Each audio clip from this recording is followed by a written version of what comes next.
All right, welcome back. Did you watch Falcon and the Winter Soldier episode 2? I did. Did you?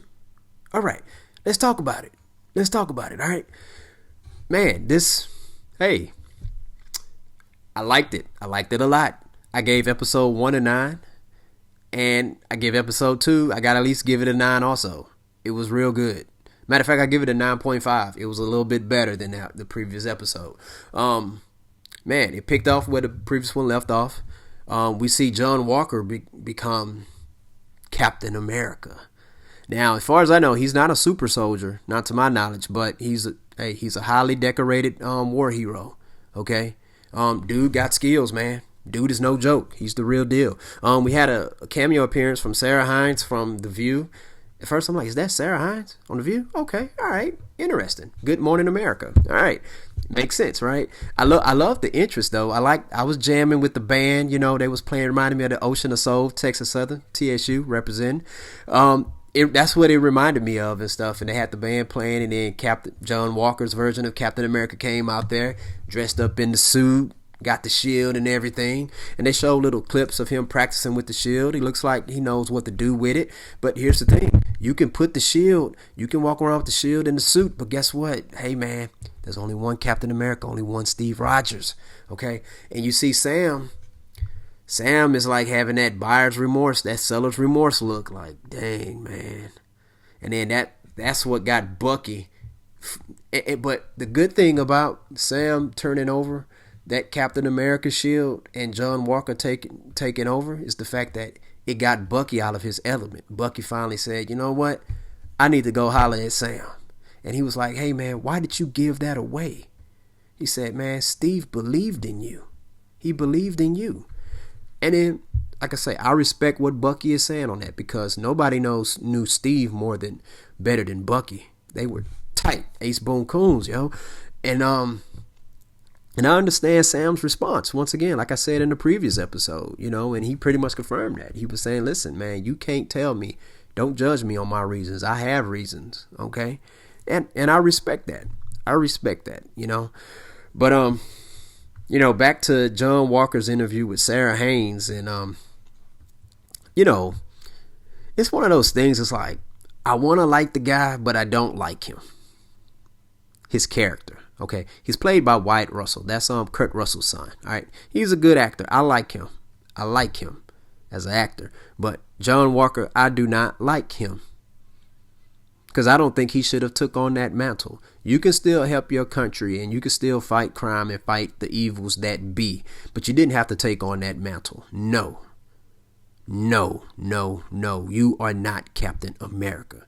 Be you. You got where you needed to be in life by being you, John Walker. Don't be Captain America. But hey, what can I say? I mean, if somebody asked me to be Captain America, hey, and they thought I was worthy, should I turn them down? That would be hard to do, right? So can't make that decision on that unless you're in that position. But all right, they had some man. Plenty of action in here. Like, they was the scene where well, before I get to hold on, which one came first? Okay, yeah, the action scene on the train. Oh man, I didn't think we was gonna get that this early, because we saw that in the trailer a lot. All right, and it's 2 trailers that they put out for the show. But man, that action scene was real cool. I'm not gonna lie, I thought when John Walker and his sidekick joined, I thought what was going to happen was, I thought those two was going to end up getting killed, because as far as we know, they're not super soldiers, and they were fighting super soldiers. Now, they did get their butts kicked.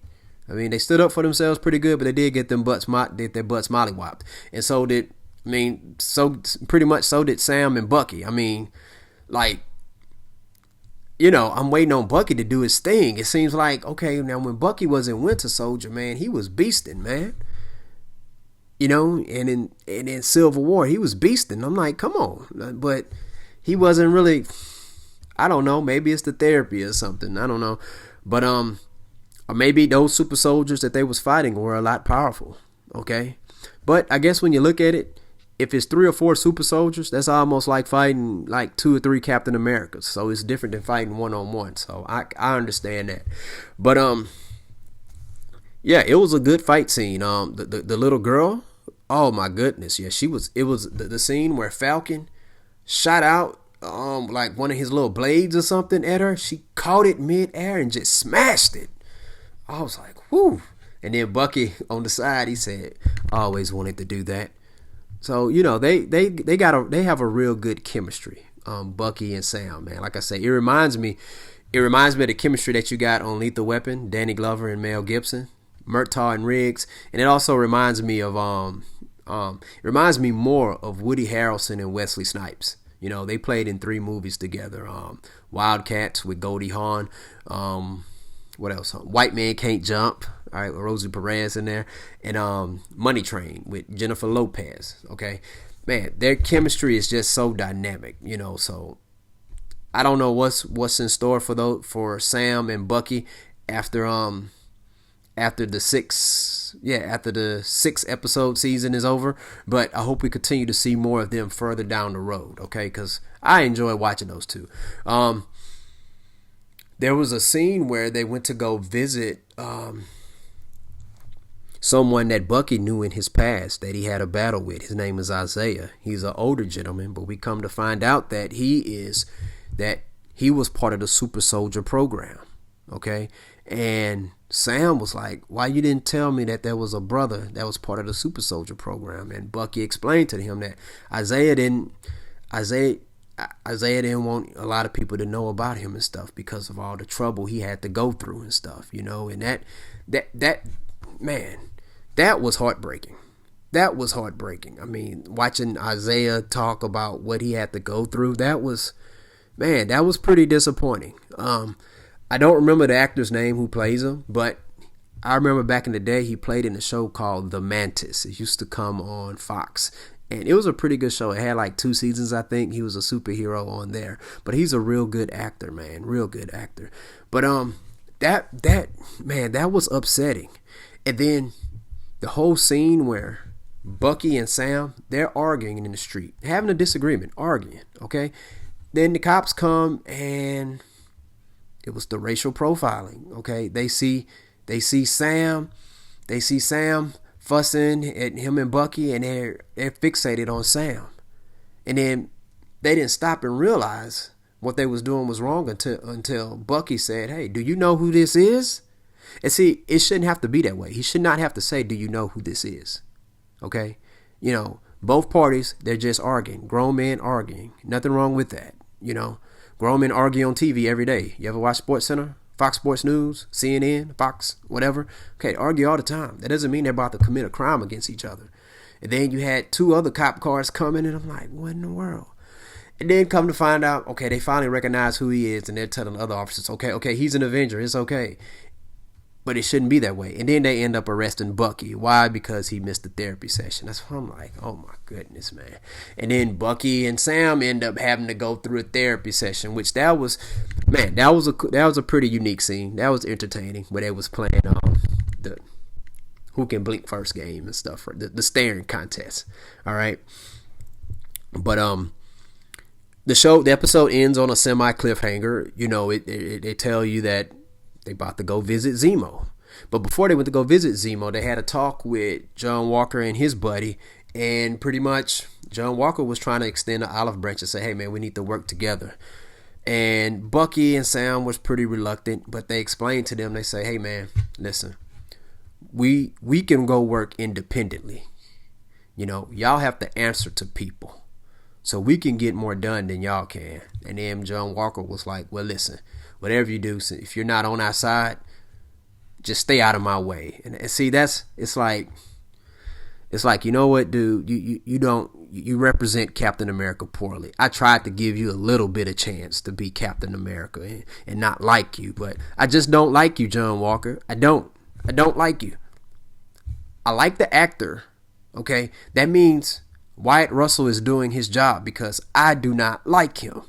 I don't like him. Okay? Am I the only one who feels this way? All right. Please comment below if you do not like John Walker. And if you like John Walker, please tell me why. I mean, you could tell me why, but guess what? I'm not going to agree with it. I just want to know why, though. I'm just curious. All right. But I do not like John Walker. I did not like him at the end of episode 1, and I did not like him in episode 2. So most likely, I'm probably not going to like him in the next episode, if he even appears in the next episode. Okay? I guess I'll just chill to the next episode, huh? 1, 2, 3 into the 4. Man, I'm sorry, nostalgia. But anyways, yeah, we're gonna have a Zemo appearance. All right, so that's gonna be interesting. That's gonna be interesting because he still knows, like, that's gonna be the true test of whether or not if Bucky is still under that brainwashed mind control of Hydra. Because you remember Zemo in Civil War, he was able to say those words and boom, Bucky started going crazy, He went back to that mode, But once again, when I go back to the fight scene, when I think about that scene in Civil War, I mean, he was fighting Black Panther. He fought Tony Stark. He fought Natasha. So, I'm like, man, he was just kicking people's butt, So, but I guess these super soldiers that's on here, they pretty deep, man. They pretty good, man. There was one scene where but see, the thing about it is the Super Soldier Alliance that's on here, or whoever they are, they Resistance, okay, they have people coming after them. So it's like, man, I wonder who's the real villain on here, right? What's really going on, You're like, because there was allegedly other super soldiers in Civil War, but they were dead by the time they got to that base or whatever it was. So I wonder, like, man, did they come from that? So what's really going on? Did somebody recreate the super soldier serum? So what's really going on here, people? Because a lot of stuff went down. Apparently, they want to make it to where things go back to the way they were during the blip. But the key thing is like, what good things did they want to keep that went on during the blip? That's the answer we're trying to figure out, okay? Unless they explained it and it went over in my head. And if it went over in my head, please drop down in the comments, okay? But we're going to see Zemo next episode. Y'all tell me what you think. Did you enjoy episode 2 of Falcon and Winter Soldier? And let me ask you this. Comment below. I'm serious. I'm dead to right serious. Do you like John Walker? Because I don't. All right? Comment below. Hit the subscribe button. Hit the like button. Student of the game.